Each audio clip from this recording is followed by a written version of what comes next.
संसार जा रहा है। इस विषय में अपना मंतव्य प्रकट करते हुए पूज्य स्वामी राम सुखदास जी कहते हैं, भगवान स्वयं कहते हैं, मया ततम इदम सर्वम जगदव्यक्त मूर्तिना। भगवान सब जगह हैं, इस बात को आप स्वीकार कर लें। भगवान सब जगह हैं तो यहाँ भी हैं, सब समय में हैं तो अभी भी हैं, सब में हैं तो अपने में भी हैं और सबके हैं तो मेरे भी हैं। केवल इस बात को आप मान लें। एक बात और है सज्जनों, जो सबको मिल सकता है वही हमें मिल सकता है। किसी को मिले और किसी को ना मिले, वह हमारे को नहीं मिल सकता। सांसारिक चीज़ें सबको समान रूप से नहीं मिल सकती, पर परमात्मा सबको समान रूप से मिल सकते हैं।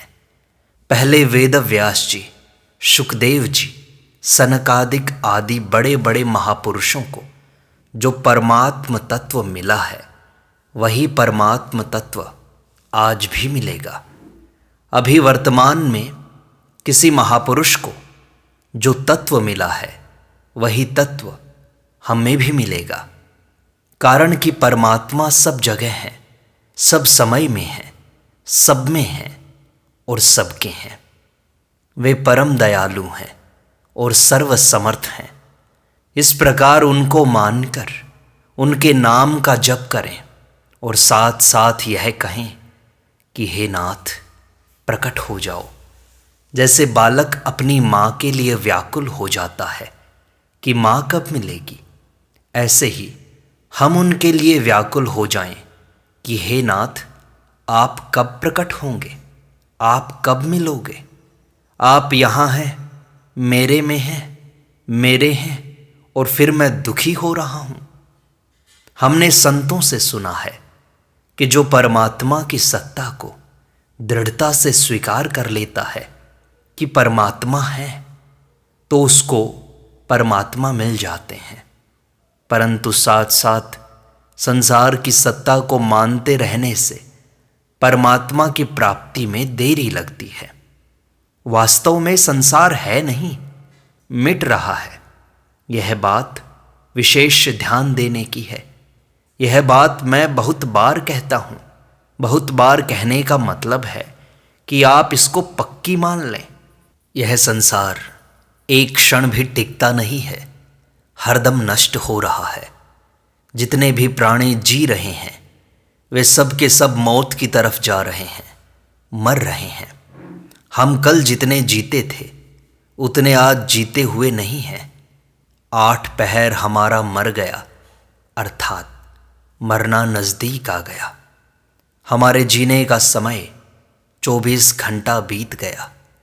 मात्र संसार में स्थावर जंगम, जड़ चेतन जितनी भी चीज़ें दिखाई देती हैं, वे सब की सब अभाव में जा रही हैं और एक दिन उनका पूरा अभाव हो जाएगा। वास्तव में तो उनका प्रतिक्षण ही अभाव हो रहा है। जैसे आग में लकड़ी जल रही हो तो वह सब की सब लकड़ी जल जाएगी। जितना धुआं निकलता है वह ज्वाला हो जाएगा। ज्वाला में जलते जलते लकड़ी अंगार बन जाएगी, अंगार के कोयले बन जाएंगे, कोयले की राख हो जाएगी। ऐसे ही यह सब का सब संसार काल की अग्नि में जल रहा है, अभाव में जा रहा है। संसार नहीं है और परमात्मा है। जो नहीं है उसको है मान लिया है हमने, इसलिए जो है वो दिखाई नहीं देता। परमात्मा न दिखाई देने पर भी यह संसार नाश की तरफ जा रहा है। क्या यह हमें नहीं दिखाई देता? थोड़ा सा विचार तो करो। यह प्रत्यक्ष दिखाई देगा कि हमारा बालकपन कहाँ गया, कल वाला दिन कहाँ गया। बताओ, वह कहाँ चला गया? कल वाला दिन भी चला गया तो आज वाला दिन भी नहीं जाएगा क्या? महीना नहीं जाएगा क्या? वर्ष नहीं जाएगा क्या? उम्र नहीं जाएगी क्या? यह तो जा ही रही है, प्रत्यक्ष बात है। इस बात को दृढ़ता से स्वीकार कर लें। किसी के देखने में सुनने में, समझने में यह बात नहीं आती है तो बताओ।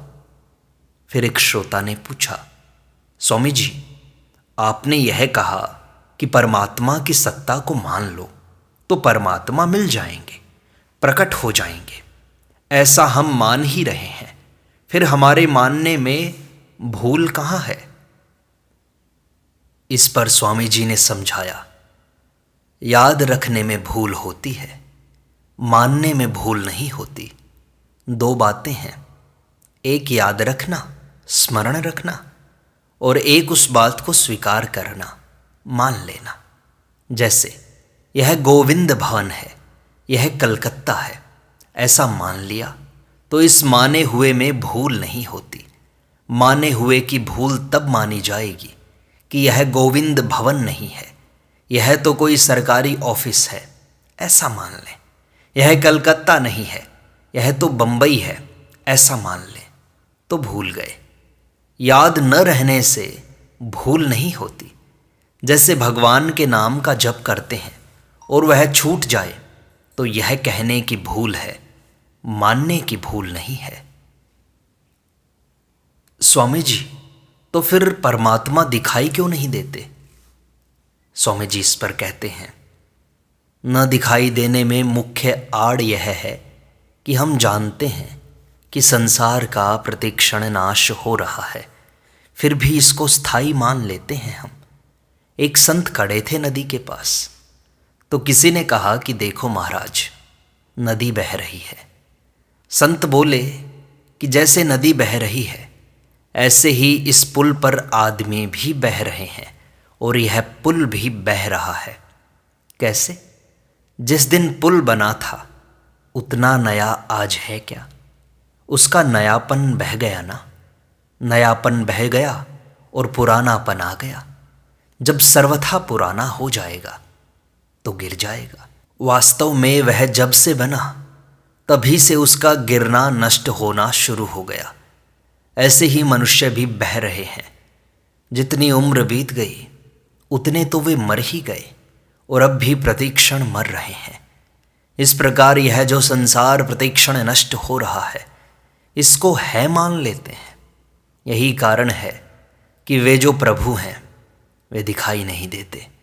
नहीं को है मान लिया, यह उस प्रभु के दिखाई देने में आड़ लगा दी। इस बात को बड़ी दृढ़ता से मान लो कि संसार निरंतर बह रहा है। दृढ़ता से न मान सको तो बार बार याद करो कि भाई, संसार तो बह रहा है। एक सिद्धांत है कि जो आदि और अंत में नहीं होता वह वर्तमान में भी नहीं होता। जो आदि और अंत में होता है वह वर्तमान में भी होता है। जब यह संसार नहीं बना था तब भी परमात्मा थे, और जब यह संसार मिट जाएगा तब भी परमात्मा रहेंगे। अतः इस संसार के रहते हुए भी परमात्मा है। संसार पहले नहीं था और बाद में भी नहीं रहेगा, तो बीच में दिखाई देते हुए भी संसार नहीं है।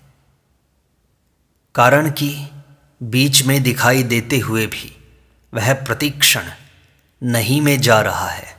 हमारी बाल्यावस्था जैसे नहीं में चली गई, ऐसे ही जवानी भी नहीं में चली जाएगी, वृद्धावस्था भी नहीं में चली जाएगी, जीवन भी नहीं में चला जाएगा। इसमें असावधानी यह होती है कि संसार को नहीं जानते हुए भी उसको ह मान लेते हैं। अज्ञानी किसका नाम है? जो जानते हुए भी न माने, उसका नाम अज्ञानी है। दीवार को कोई अज्ञानी नहीं कहता, क्योंकि वह तो कुछ भी जानती ही नहीं। जो जानता है, उसको मानता है, उसका नाम ज्ञानी है। फिर एक श्रोता ने पूछा कि महाराज जी, राम का नाम लेने से प्रारब्ध कट जाता है, जान अनजान में हुए पाप कट जाते हैं क्या? तब स्वामी जी ने कहा, कट जाते हैं। मैंने जो बात कही है ना, उससे सब के सब पाप कट जाएंगे। परमात्मा है और संसार नहीं है, इस बात को दृढ़ता से मानते हुए नाम जप करो तो जल्दी काम होगा। संसार को है मानते रहोगे तो वर्षों तक नाम जप करने पर भी सिद्धि नहीं होगी।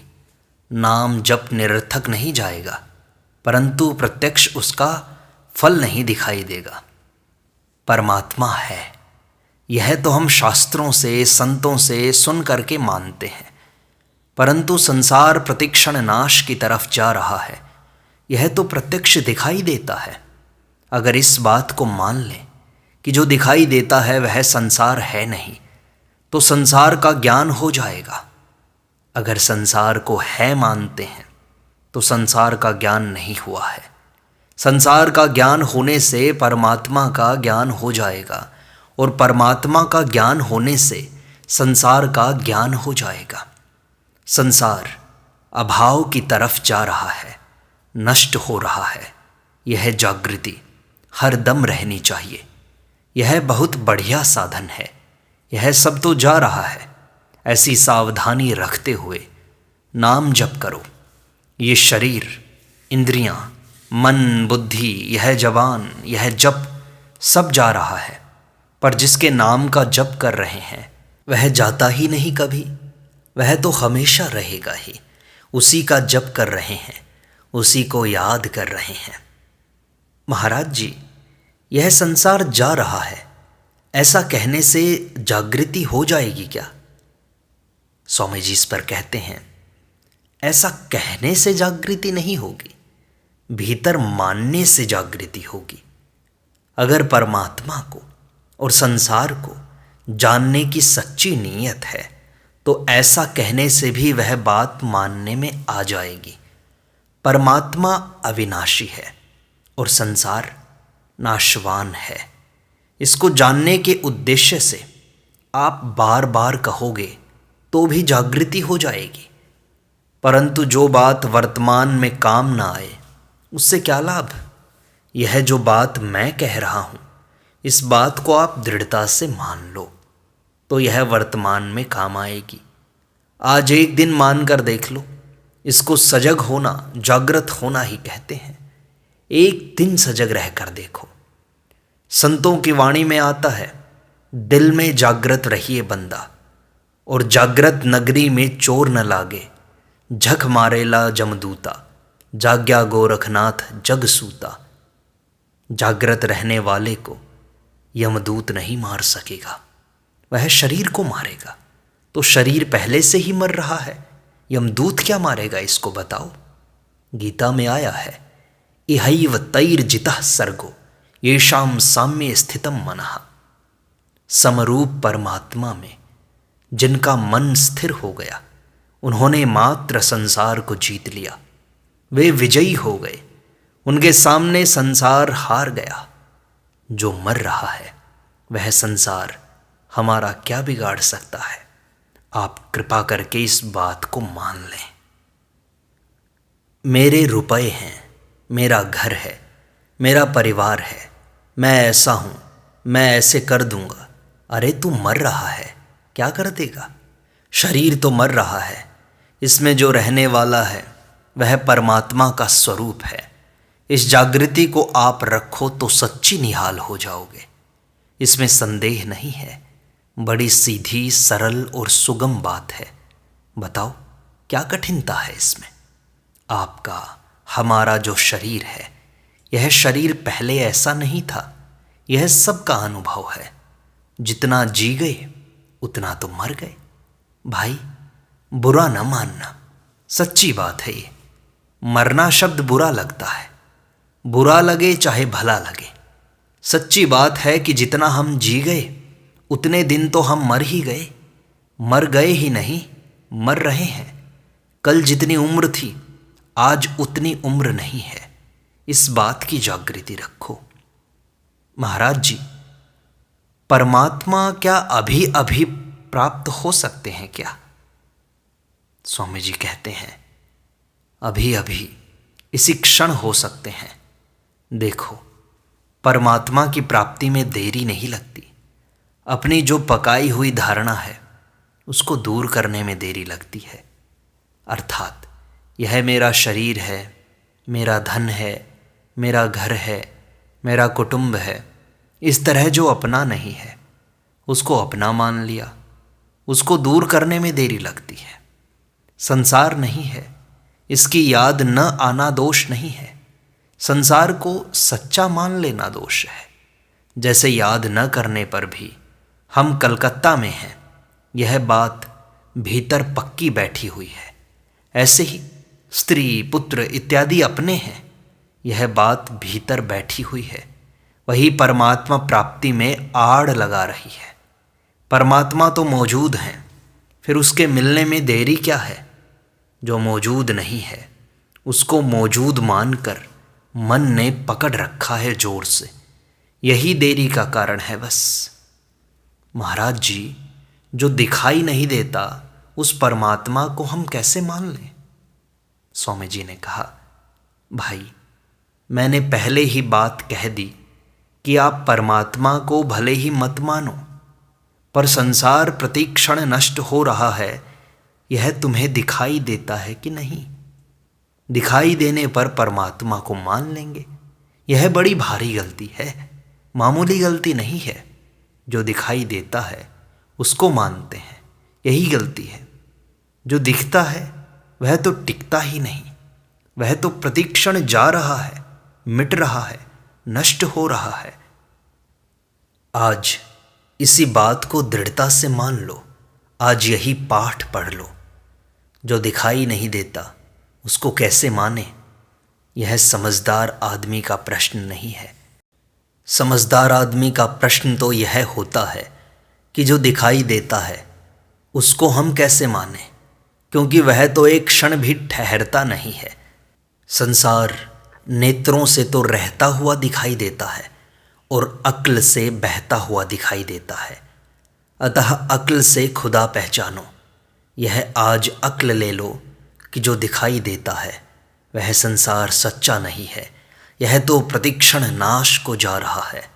हमने जिसको भी अपना माना है, ये शरीर, ये मन, ये इंद्रियां, ये आस पड़ोस के लोग, परिवार के लोग, ये राष्ट्र, सब के सब अनित्य हैं, झूठ हैं, मिथ्या हैं, ये नष्ट होने वाले हैं। इस बात को दृढ़ता से मान लो तो अपने आप प्राप्ति हो जाएगी परमात्मा की।